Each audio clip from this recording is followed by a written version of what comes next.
বন্ধুরা ফ্রিতে সুন্দর একটা জায়গাতে নিয়ে আসলাম, এক কথায় সুন্দরবনে। তো আমি আপনাদেরকে পিসের ক্যামেরা দিয়ে দেখাই যে একদম আমাদের দেশের সুন্দরবনের মতনই। তো অবশ্যই আমাদের দেশে যদি এমন পরিবেশ থাকতো তাহলে অবশ্যই টিকিটের ব্যবস্থা থাকতো, কিন্তু এখানে আসলে মালয়েশিয়াতে ফ্রি এগুলো। তো এটা মানুষের জন্য উন্মুক্ত, মানে যখন যার মন চায় সে তখন এখানে আসতে পারে। আমার এই বাম পাশে এটা হচ্ছে মেন রোড, আর এই যে সুন্দরবন দেখেন কত বড়। আর এখানে মূলত আমি যে এসে সুন্দর জিনিসটা দেখলাম, এখানে এসে সবচেয়ে ভালো লাগছে, এখানে আসলে আমি আসার পরে দেখতে পেলাম অনেকগুলো ময়ূর আছে বিভিন্ন কালারের, আর ময়ূরগুলো দেখতে অনেক সুন্দর। এটা আসলে সবার জন্য উন্মুক্ত, তবে আমি আপনাদেরকে দেখানোর চেষ্টা করতেছি।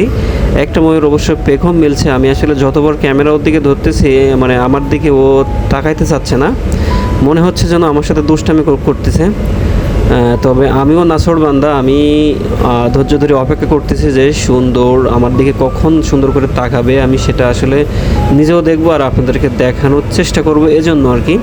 তো দেখতে পাচ্ছেন আমার দিকে তাকাইতেছে আবার অন্যদিকে ঘুরতেছে। তো যাই হোক, জায়গাটা ছিল অনেক সুন্দর, হয়তো বা এখনই আমার দিকে ঘুরবে।